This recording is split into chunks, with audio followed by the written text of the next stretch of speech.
Hello and welcome back to the United Devils podcast.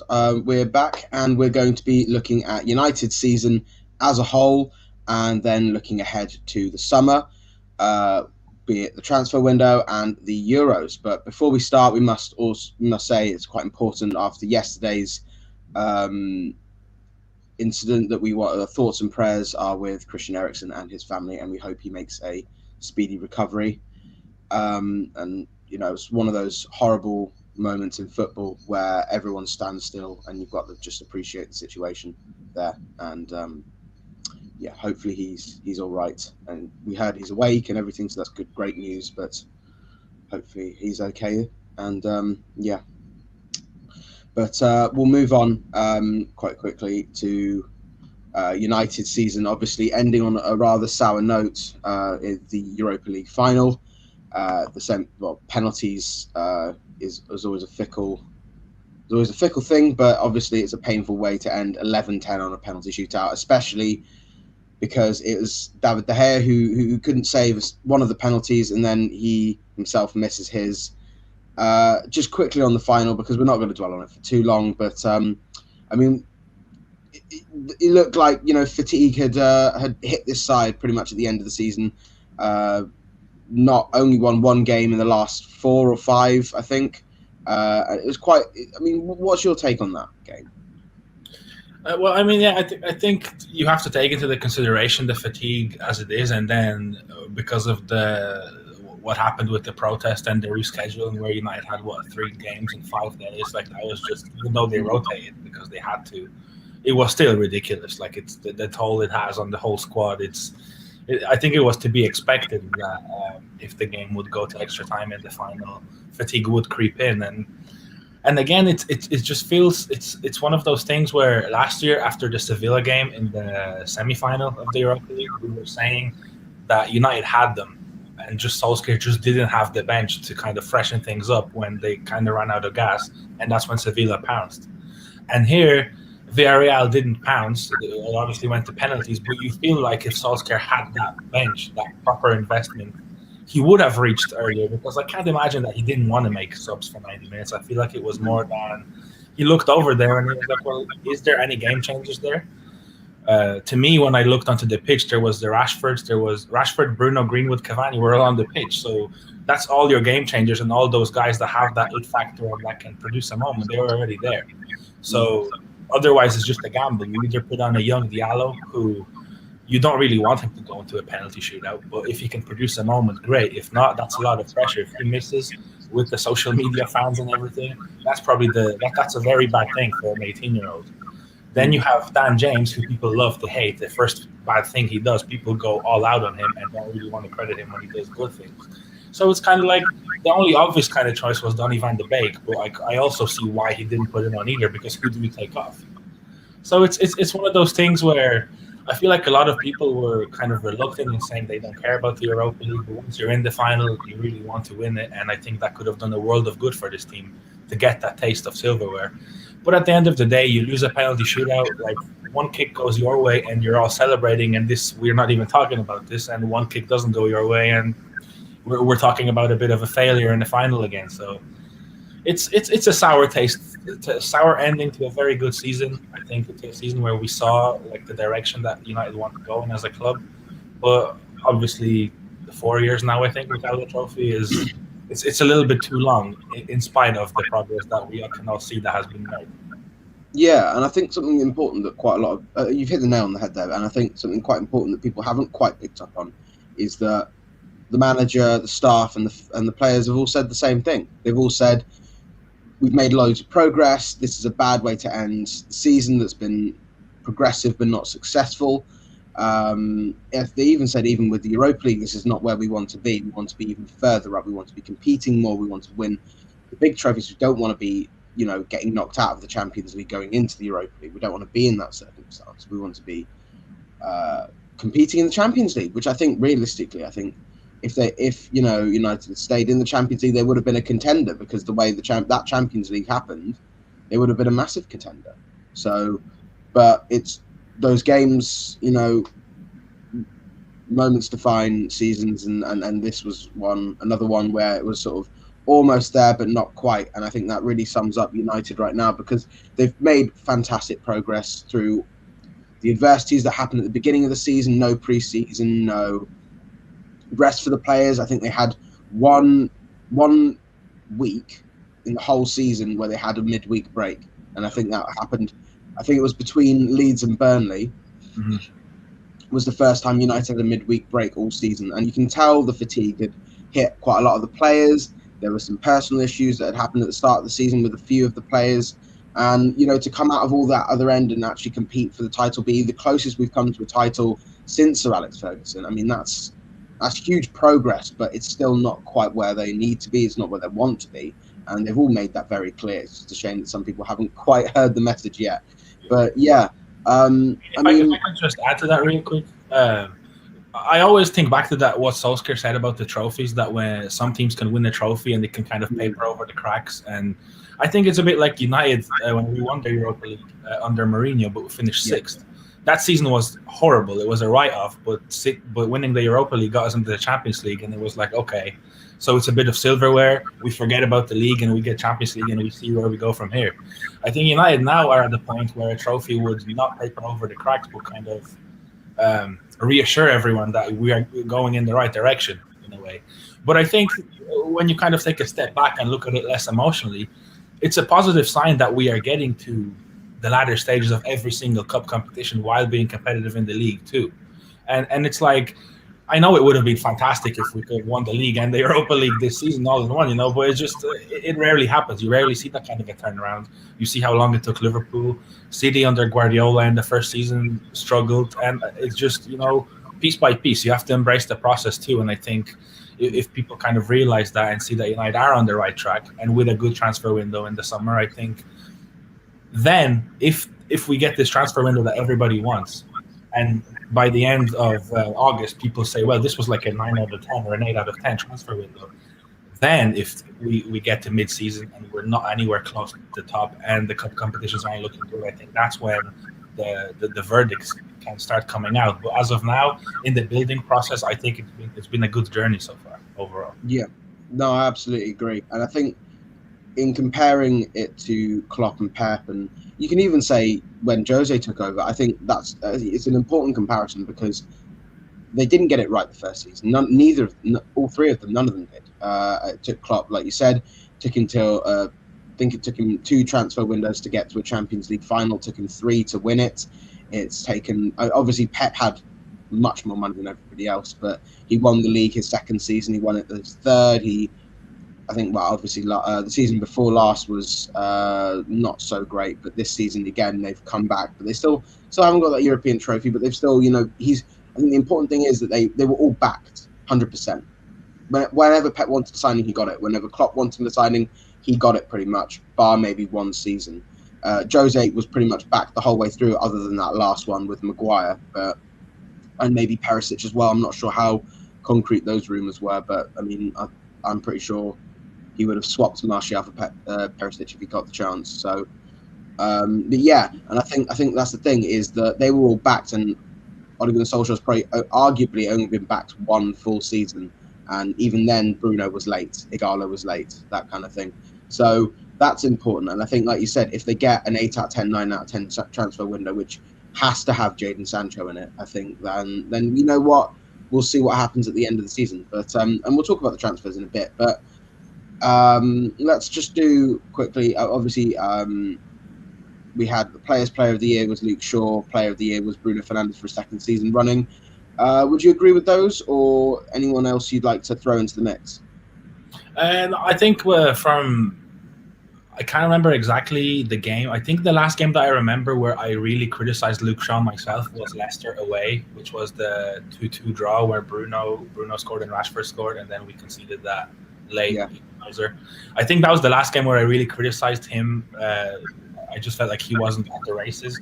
And since then, I think that was either early into 2021 or just the very end or the very end of 2020.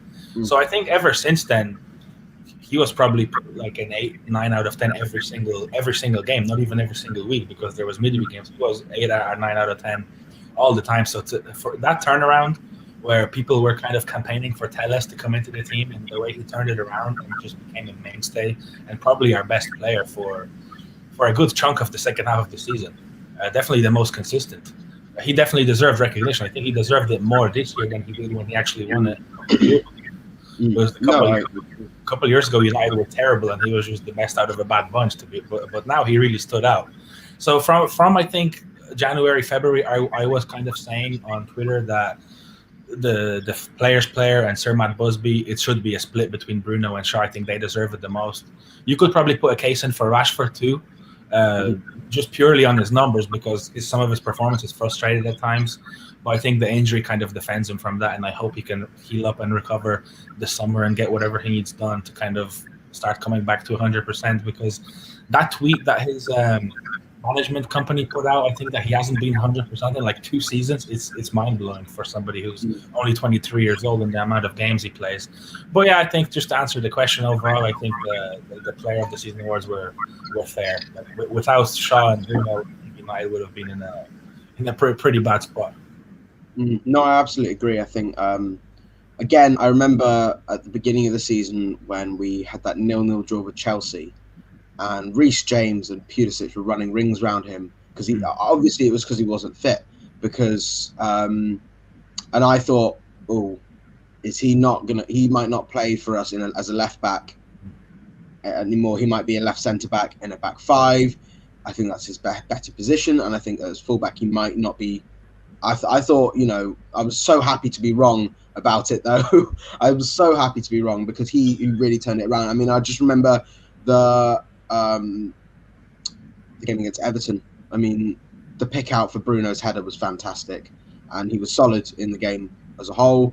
And then he just kept going and going and going, and it was so great to see because his confidence, his work rate, both defensively and in attack, his passing, everything was fantastic. And I think he had that little drop last 5 or 6 games, probably because he's been played so much, because he's been playing so well. And by drop, I mean to a 7 out of 10. Not right. It wasn't he was putting in disaster classes, right? No, not at all. He was just maybe a little bit less switched on in one circumstance, but recovered in the end. So it was kind of, it wasn't a problem.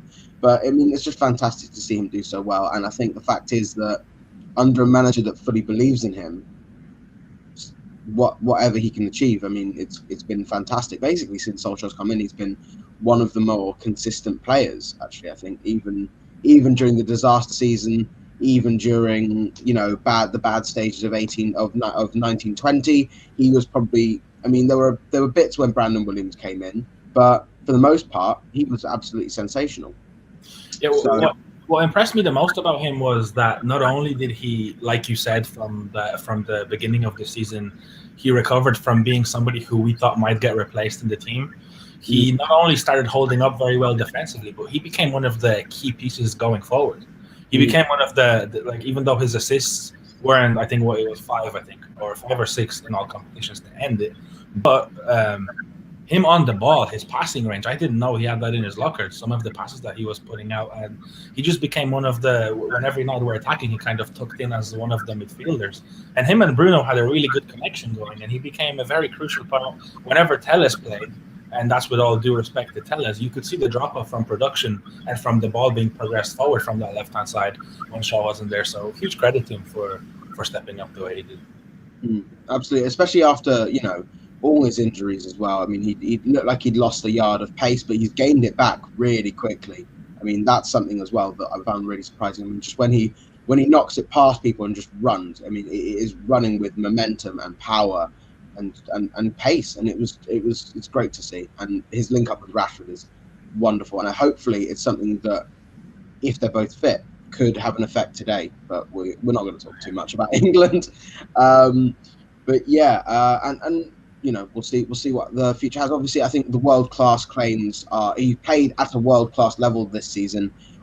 He can't be called world-class unless he can keep it up for a little bit for fewer, and then he can be looked at on the lengths of Robertson and Jordi Alba and the others. Alphonso Davies, who's been, I think, close to world-class for a couple of years, even though he's a teenager. But yeah, and it's good to see. But on the other note, there are a couple players that have disappointed a little bit more than we thought they would this season. I think one of them is actually both of them. It's quite sad to see. I mean, our top goal scorer last season, Anthony Martial, has just not cracked on. I think a lot of it's due to injuries. I think a lot of it's due to his lack of confidence from that red card, which, I mean, I thought was a horrendous decision from the referee to just give one red card for that whole incident. Either send them both off, give them both a yellow card, or something along those lines, but there's no consistency there. But either way, it really affected his season. And then, the fact was that we couldn't keep relying on him, and then he got played out of position because Cavani was playing so well, and all sorts of things happened for him. And then Donny van de Beek, who's still not quite acclimatized to the Premier League yet, and that's why I think that's the main reason why Solskjaer hasn't been playing him as much, and because he hasn't really got used to the pace, the physicality, and the general nature. And there's no doubt about his ability. It's just about how he can sort himself out. And it took Havertz and it's still taking Havertz and Werner a long time, and Ziyech as well.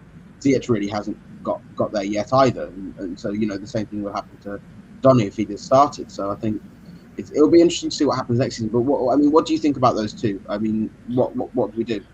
On Van de Beek, I think it's kind of shades of Fred's first season. You could tell, and honestly, to give him credit, in the second half of the season, I can see. I just feel like myself that his future at United is in a deeper role. I don't think he's ever going to get a consistent run in that advanced position because that's Bruno, and Bruno wants to play every game too. So it's like there will be occasions where he might get a game there, but with Hannibal coming through as well, it's a different conversation. He might get some games there in the coming years. I think Donny's best role will be playing for United in a deeper role against teams that sit deep, and he gives you something from deep. And I think in the second half of the season, he really improved there because if you remember the FA Cup game against Watford in January where he played there, and he was never there in that deeper role where he was assigned. Like United were getting killed in transition because he was never there. And now in the latter half of the season where he was, I think especially in the last 5-6 games where he was getting some more time, some more playing time due to the rotation, I thought his position discipline has improved, and he's very press resistant too. So I think you can see what kind of a player he can be. But I think, like you said, if Solskjaer had played him more, I think it would have just hurt him, because when you're not having great games and you kind of haven't acclimatized fully, that's not doing any good for your confidence. And like when you have to adapt to a new place and you're locked in the house all the time, it's just all these variables that people don't really take into account. Like the footballers are still human beings at the end of the day, even though we just see them on TV all the time. So I totally agree with what you said here, and I think next season we will see a lot more of him, and I think he will come good. I still believe like it's way too early to kind of write him off. He's still a young player too, and he has the skill set to contribute and be an asset at United. And when it comes to Martial, it's that red card definitely had a contribution. I feel like after that it just kind of fell apart for him, and it's crazy to me because he had some good games, like the game against City where United won 2-0 at the end. I thought he played a near perfect game. He just didn't score. Like he really laid out the blueprint of how to play against Diaz and Stones in that game. And he had a couple of the Carabao Cup game against Everton. Yeah, that one he came on and he was fantastic in that game. And I thought that in a few of the games near the end of the season where he was injured, we really missed him because he's very good on the ball. He links play very well. He holds the ball up. He doesn't lose it. His passing accuracy is very good. So I did think that we missed what he offers, and it's just because he turned into a number 9 last season, and he really showed what he's capable of. The goal drop-off was crazy, and it's just a really bad season. But I don't know. It's like a fine line between, is that it? Has that ruined him at United, or do you give him another go? Like I've been seeing rumors on social media that his agent is kind of sending out the feelers to see if any clubs are interested, and I'm curious. Like I feel like if United kept him and added, that's what you kind of want to do. You don't really want to get rid of another player in a summer where you're kind of trying to put everything together, and the more players you get rid of, the chances are not all of them are getting replaced. So we're going to go into next season again with a squad that's been improved here, but been taken out of there. So it's kind of like it's a fine line there. I don't know how you feel about that situation. Well, I mean, yeah, I mean, with Martial, I think a lot of people want him gone just because of this season, and I think they forget. I think one thing I did notice is that when he had his best season for us, where he scored 17 goals, sorry, his best season before 1920, on his debut season, and then he dropped off massively. I think he only scored 5 league goals. He's got 8 total in the whole of the season under Jose, because he got told he was going to play left wing, and he had to change his physicality for left wing from being a striker, and it really hurt him. And then this season, because Cavani played so well, and he was built to be a centre forward from the last season, he'd got a bit stronger, he'd been better at hold-up play, it had affected his way to play as a left winger. And that's something that I think he's going to be a striker for United. I think the fact is that Ollie trusted him. He said, look, I'm giving you the number 9 shirt, you're going to be my striker, you're going to be my starting striker. He's not playing in the Euros. He is fit now. I think he's back from. He's fully fit now. I think he'll be probably back in pre-season when earlier than most, along with like Greenwood, Wan-Bissaka, Tuanzebe. Don't be surprised if Martial starts the first game of next season. Yeah. Because Cavani, I think, is at the Copa America. Rashford is obviously playing at the Euros. Depends on how far they get. I don't see us signing a striker till next summer. I think. If Martial, the thing is, this is his last chance this season. I think if he can get back, score 20 plus goals this season, Solskjaer will be like, right, that's it. We've got our striker.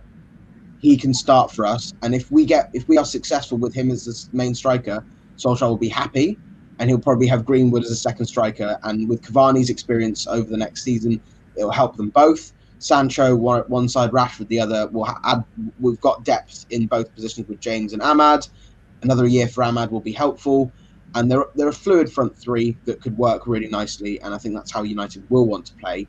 So I think he's got one more chance. I think if he can do a really good season, have a really good season next season, I think Solskjaer has enough faith in him that he can bounce back. If he doesn't, Kane could leave on a free. Haaland will be available for 65 million on his release clause, and you've got other strikers in there as well, probably someone like, Griezmann, who might be unhappy at Barcelona, especially if Aguero's starting, so he won't be playing as a striker or a number 10 because Messi's going to be playing number 10. So he's probably going to be on the left wing again, which is not what he wants, and you never know what happens with that. But so there are so many permutations that can happen, and I think a lot of them depend on how Martial does next season. Well, next season is also a big season. Interesting to see what happens with Greenwood, because I think. Even though Solskjaer has been on the fence about it in the media, I think the long-term goal would be to have him being taken over as the main striker. I think once he kind of fills out, he's still only 19, he will have the perfect frame to be. He might look exactly like Robin van Persie, basically, in terms of body type and how he strikes the ball and everything. So I think next season, like you said, United have not been linked with a striker whatsoever this summer so far, and I don't see it happening at all. So. If you say bring in Sancho, but you sell Martial, then you have Sancho on the right, and then you have Greenwood and Ahmad, and you only have one 35 or 36-year-old Edinson Cavani up front. So that doesn't really help you. So I think best case scenario is to, like you said, add to the depth. We have a very good core, very good young players, plus Cavani there. Just add to it, because the cities. The Liverpools, when they switch players, their levels never drop off. When United switch players and make 5 changes, it's like watching the A team and the B team, and that can't happen if you want to win trophies and win the league. You have to have 18 players in that squad on the bench, 7 on the bench, 11 starting, that are on the same level every single week. Yeah, absolutely, 100% agree. And I think that's got to be it. I can't see him moving. The reports were Real Madrid, and obviously everyone was getting excited. Yeah, let's swap him for Varane because we need Varane. We also need more depth up front, because the whole point is everyone might have a short-term memory, but Louis van Gaal sold 3 strikers in the summer of 2015 summer, bought Martial last minute, and we had 1 striker the whole season. Yep. That didn't go well. We scored the fewest amount of goals we'd scored in years. We scored like less than 50. Yeah, and there was like 15 nil-nils at Old Trafford. It was absolutely awful. I mean, it was. Yeah, exactly. And we were relying on an out of form Wayne Rooney, and 19-year-old Martial, an 18-year-old Rashford, and Lingard, who it's his first main season, and it was awful. It was awful during points. Again, papering the cracks with that FA Cup final win, and I think the board saw that and sacked it.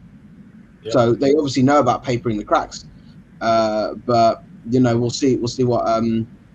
Yeah, again, we'll see what happens with Martial, but I think another year with Cavani can only do him favours. Same for Greenwood. And we'll see how Ahmad is in another year, but I don't see him going out on loan. I see him staying and fighting and offering depth.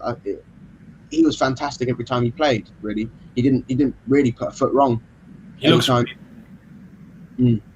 ready for contribution, and I think the biggest thing about him is because he is quite small in terms of height and just his physical stature. He held up very well physically in those Premier League games that he played in, particularly that one at Old Trafford against Leicester. I was very impressed. He was kind of shielding tackles up. He has a nice low center of gravity where he doesn't really get fouled.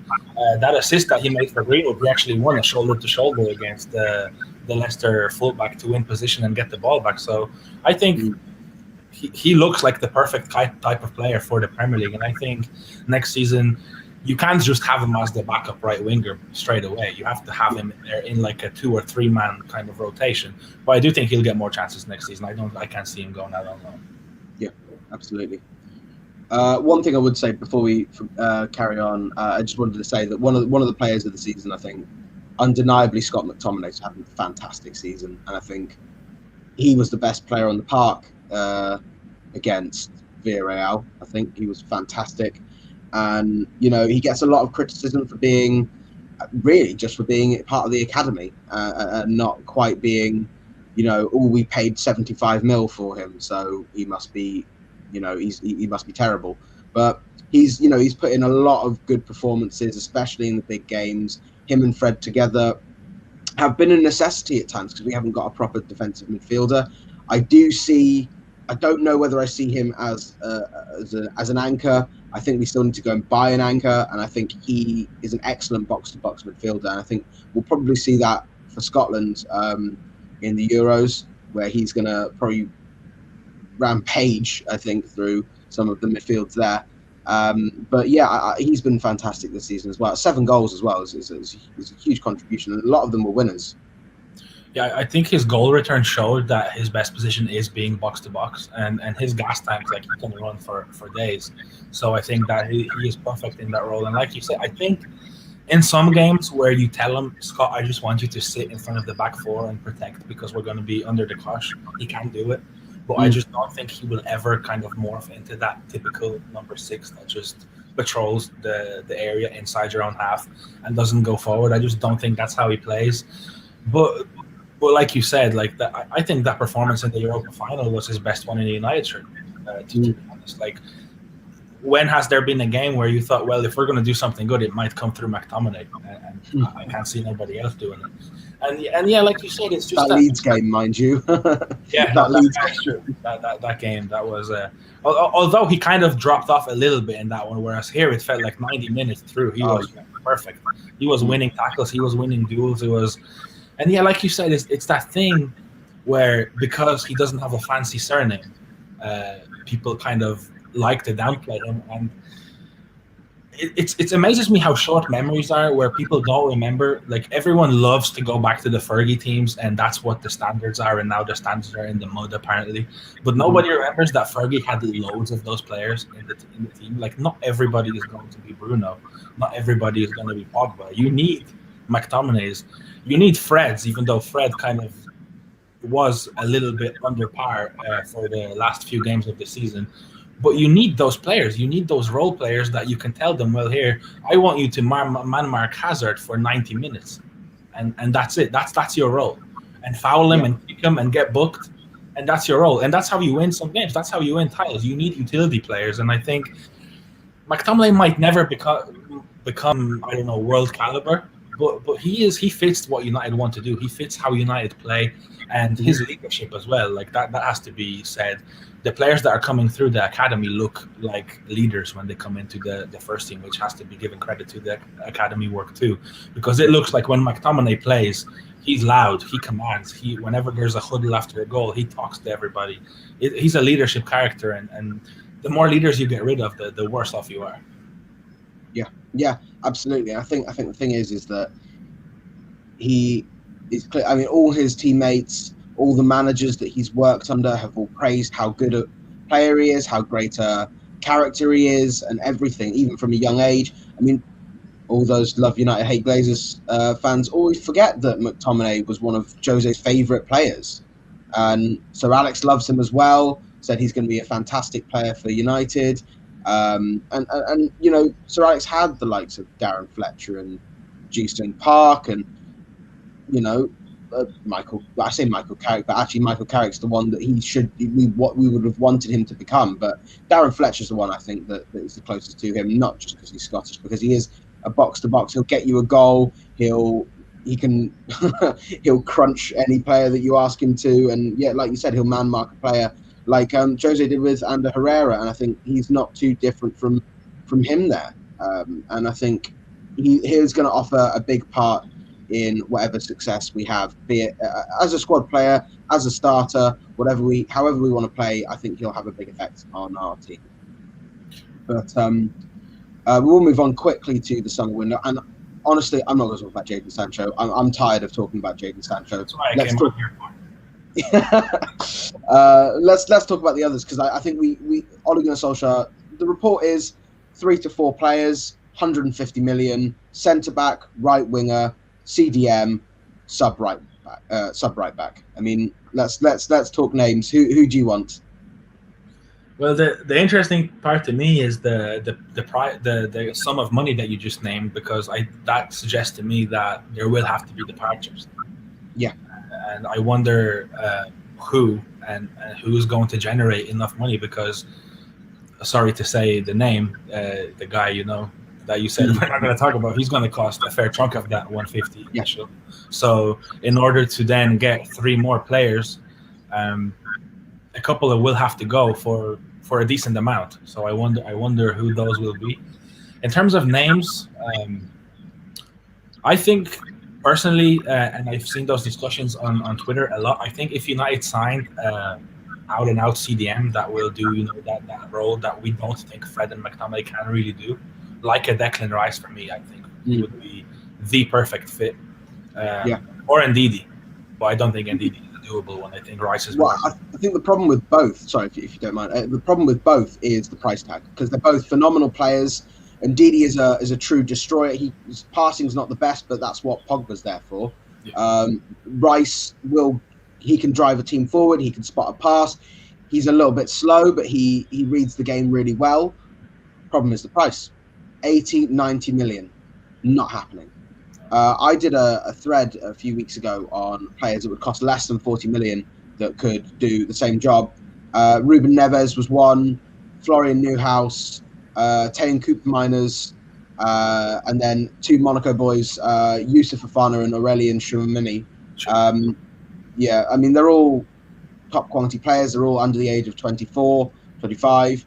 I mean, that's the thing. Declan Rice is the ideal player, but it costs too much. Yeah, that's the now that you mentioned it, the thing for me is United don't do enough of those Dan James out of left field deals. Like other teams can pull out somebody and just plug him in, and it's for a decent price, and he does the job. Because like you said, United have a very good midfield. They just don't have that one player to do that role that they need to kind of free up others and help out the back four. So you don't necessarily need somebody who's super technical. You need the destroyer, I think, is what United need to kind of, if you're running with Lindelof and Maguire, let's say, you just need somebody to help them. You need somebody to be there for Lindelof and to kind of cover for him sometimes and help him out when he's going in 1v1s. And United just don't have that through out and out CDM. So I totally agree with what you said, and it blows my mind that United are not in for Ruben Neves for the rumored price that is 35 million. That's it. It's insane. It just seems like in most summers, United are linked with everyone under the moon, but this summer it kind of seems like a really set list and a very short list. And I do wonder what's going to happen with that. I've been seeing recently that Trippier is being valued at around 40 million. Which I'm not having that. I'm not having that at all. That's not happening ever, not this year, not next year, not 5 years ago. So I do wonder what's going to happen there with the right back position. I do think that Sancho does look like it's coming. Yeah. And I think once that's done, that's when we're going to start finding out more. I do feel like even though United are saying that they want to do more business at once, they do kind of want to tie that one down, that big one that they wanted, and then kind of start working. But like you said, though, I think I wonder if we're going to get a CDM and a centre back. But I do think if I was to pick a priority, I would go after a CDM more. I think that's more of a position that United need. And with Bailly getting a new contract and Tuanzebe being there, I do think that Solskjaer is kind of somewhat satisfied with the centre back. Unless a Varane becomes available. Because that seems to be the thing that if somebody of that caliber became available, then United would kind of reshuffle the priority list and go for a centre back. So I don't really see that many targets at centre back unless somebody special, game changer, becomes available. Yeah, no, I agree. I think the thing is that we've got. Problem is, it was that final and the last few games where without Maguire we looked totally lost in defence. That's the problem. We need someone who can step up. I think Axel Tuanzebe did a phenomenal job against Wolves. I thought he was fantastic, and I think even the games he did play when he was rotated in, I don't think he put a foot wrong. It was those games in January where he wasn't quite there, the Sheffield United game where he looked a bit lost, where people started to think, well, he's done, and actually, they did more than that. So he was racially abused, and that's not acceptable. And you know what? Again, in the final, he came on. And he didn't put a foot wrong, not even his penalty. Yeah, he should have started. Yeah, I think so. I think him and Lindelof's not a terrible partnership. Works well in Paris. Yeah. And I think Bailly's just a little bit rash and raw and against his former club. And I don't think he's enough of a leader. I think Axel is that more of a leader that you want, especially because I feel like at times Lindelof looks like he does organize quite well and he is vocal. It's just on ability. He's just not world class. And I think somebody next to him, somebody who can tell him where to move, where to shift, who's there, where's the danger. Yeah. That's what Lindelof needs, and that's what he has from Maguire. Like when you read any article about United games, all you can tell, somebody always mentions that Maguire is barking out orders. And that's when Lindelof plays the best, when he has him next to him. And I think like Tuanzebe to complement him would have been better in that case against Villarreal, even though they didn't really make any mistakes, him and Bailly, but it's just kind of what I thought would have been better. Yeah, no, I agree, and I think that's the thing is that you think about the leaders in other. I'm not a big fan of comparing Liverpool, Man City, and United all together, but Kompany is a vocal person. He made John Stones a better player. He made Laporte a better player. Van Dijk made Gomez a better player. He even made Lovren look half decent. I mean, he made Matip look good. And it's the same thing with Maguire. He makes Lindelof look a lot better, a lot more reassured. Same for Bailly. That's why we thought, Bailly, start with Maguire. That would be a great partnership because Bailly's quick. Same thing with Tuanzebe. And you know what? Maguire does all that, and he doesn't get enough praise for that. But the thing is, I think I don't know whether we need someone who can do that as well, where say, we can rest Maguire. We don't have to play him every game, and we can play Varane. Because we'd snap our hands off for Varane. I mean, he's a fantastic player, and he's an integral part of France's squad. He's probably going to start every game in the Euros, and he's a fast player. He's not the strongest, but that's what Maguire's there for. But he can pass the ball, he can read a game, he's got great recovery pace, he's got everything we want, and for 35 million it's nothing. And I mean, like 200,000. Sorry, he only wants about 200,000 a week, which is probably one of our fewer earners. So it's not too bad. Sorry, you continue. Oh yeah, no, I was just saying that the point you just made, and all in all, it kind of comes full circle into United need quality players to come in. That when you pick someone out and put somebody in, the quality doesn't drop off. Because right now, when you take out Bruno and you put in somebody to play for, even the Mata, because he's older now, you see the drop-off in quality. You take out Pogba and you play Fred and McTominay against a low block, you see that it's not happening. You take out Rashford and you play Dan James. Dan James can do things good for you in games against high lines, but against a low block, United look toothless. And then at the end of the season, you take out Maguire and you play Lindelof as that vocal leader against whoever, or alongside whoever, and you see that dramatic drop off in quality. And even Luke Shaw kind of looked worse defensively in those last few games because he didn't have that kind of a Maguire next to him. So the most important thing for me in this window is that United bring in the players that when you have to make those rotations, because Maguire cannot play every single game, the quality doesn't drop off, and you upkeep some sort of a level, and you have that depth and quality. That's what's needed. But to get that depth and quality, you need to bring in the world-class players to start, so those that are playing week in, week out now can drop onto the bench and complement. Yeah, no, absolutely. And I think that's a massive. That'll be the massive difference between coming second by 12 points and losing a final, getting to a semi-final and a quarter-final, and competing on all fronts properly, fully, and being really close to winning trophies. To really winning them and making a statement in the league and in the Champions League and all sorts. Because it's very, again, based on what I've seen from the seeded groups, it's very unlikely we're going to get another group of death. It's very unlikely. It's not unforeseeable based on our luck, but it's it's unlikely. So we could make a big statement with in both parts early doors, and I think that could be huge, but we'll have to see. For DM, like you said, Ruben Neves is an excellent option. For me, I'm a very big fan of Yusuf Fofana because I've seen a few games. I've seen the stats, and the stats scare me because he has the highest tackling success rate in Europe. He has an 83% high tackling success rate, which is, I think, 15 more than the next person. And he does remind me a lot of N'Golo Conte, but he's big. But he's about 6 foot. And again, no one's looking at him. No one at all. And there's rumours of, because Tchouaméni looks like he could go to Chelsea. So, if no one's looking at Fofana, we take Fofana. Chelsea then, Monaco don't want to sell Tchouaméni, and Chelsea don't get their player. So it's a win-win for me. And his passing's not terrible. His long passing is very good as well, which could work for us quite nicely with the quick players we have up front. He's just one that sort of like he's not one that gets looked at a bit. So it'll be interesting. And Newhouse is one that, again, is being looked at. And I've not watched much of Mönchengladbach, but I've been told he's a fantastic player. I've seen a lot of good about him too, and it doesn't seem like United get linked to any of those kind of little bit under the radar names. Well, I mean, it was like Leicester signing Soumare for 25 mil before he even won the league. Yeah. He won the league just now. Yeah. So it's one of them.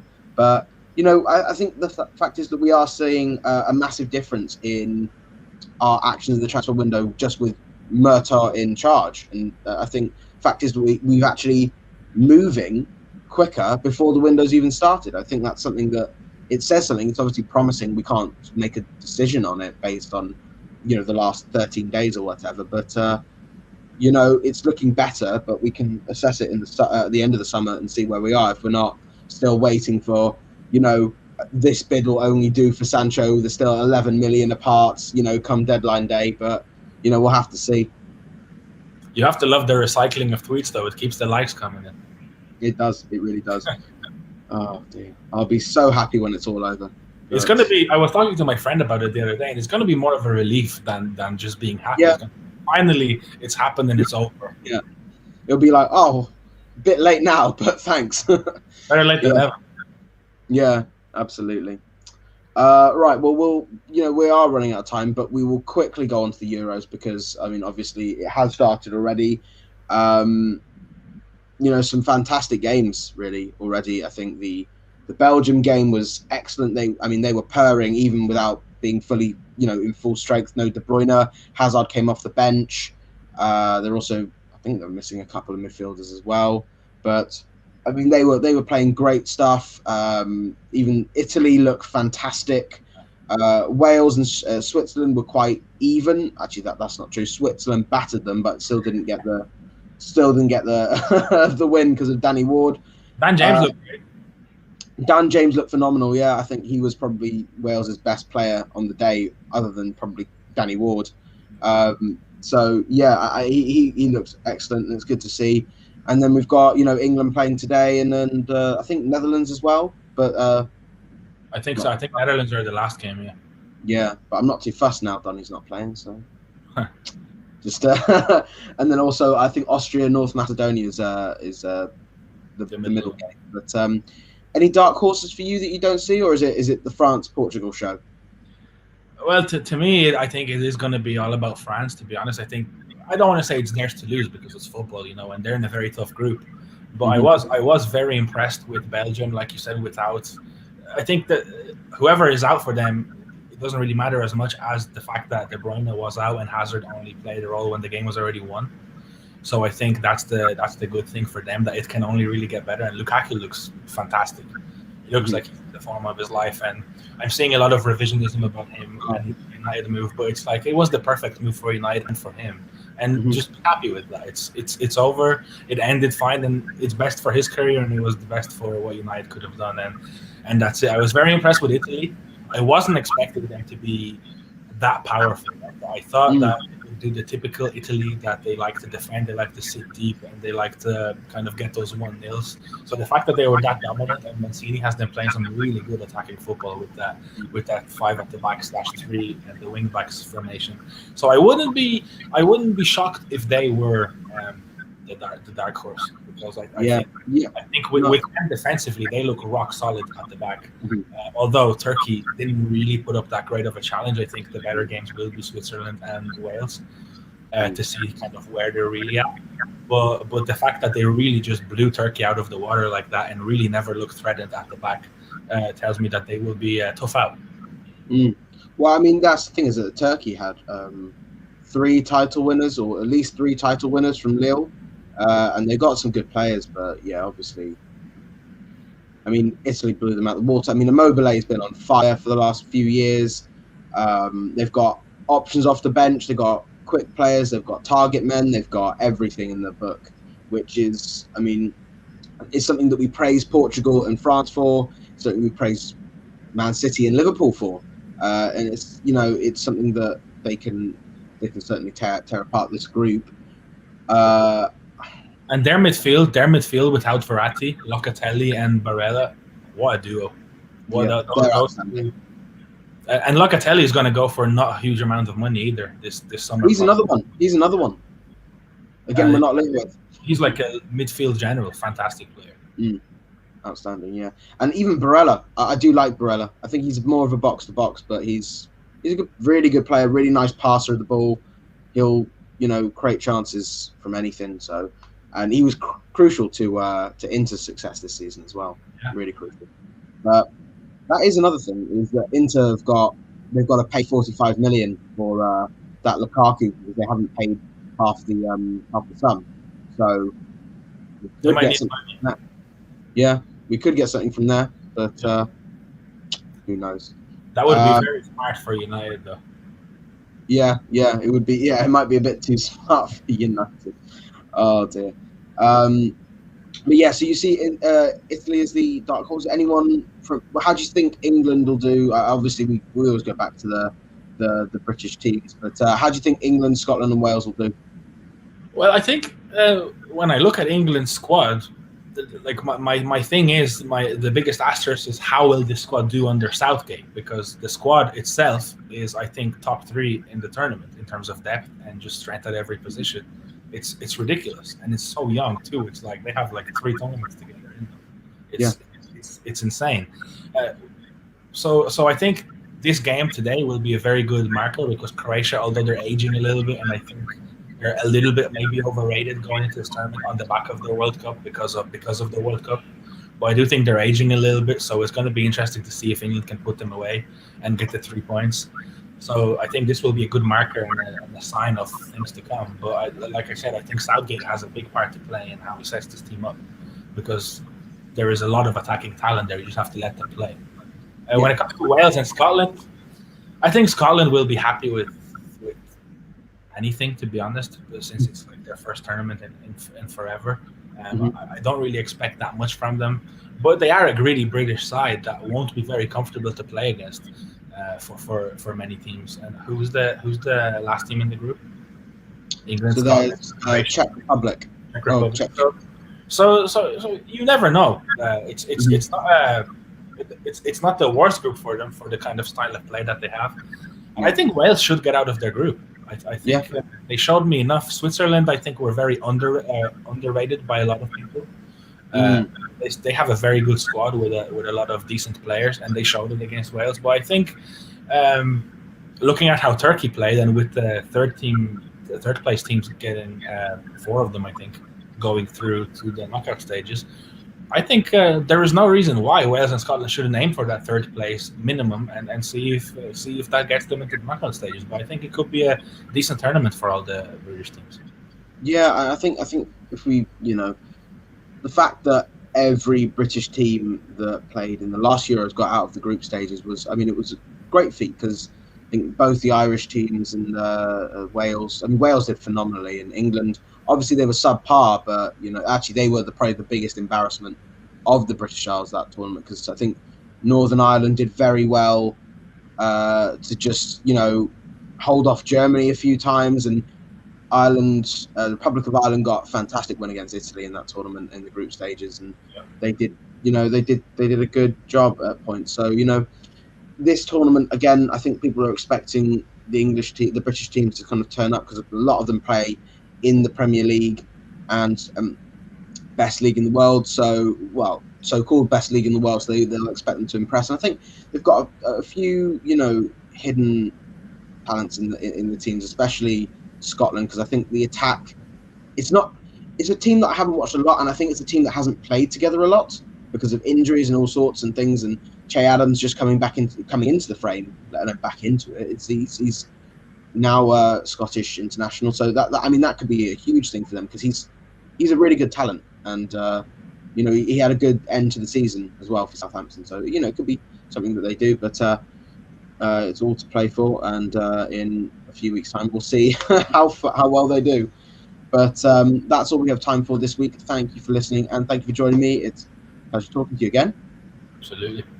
Yeah, and hopefully we'll be we'll probably do a few more of these over the summer, with the transfers going on, the Euros continuing, and maybe some of our predictions will come true. We'll see. Maybe we'll have an actual 8 out of 10 summer window.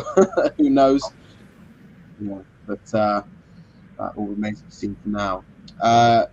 If you have any questions or topics for next time, please comment below on the live chat on the Twitter polls that will be up for the next video. And if you enjoyed this, please like this video, subscribe to our channel, and follow us on Twitter for all of our content.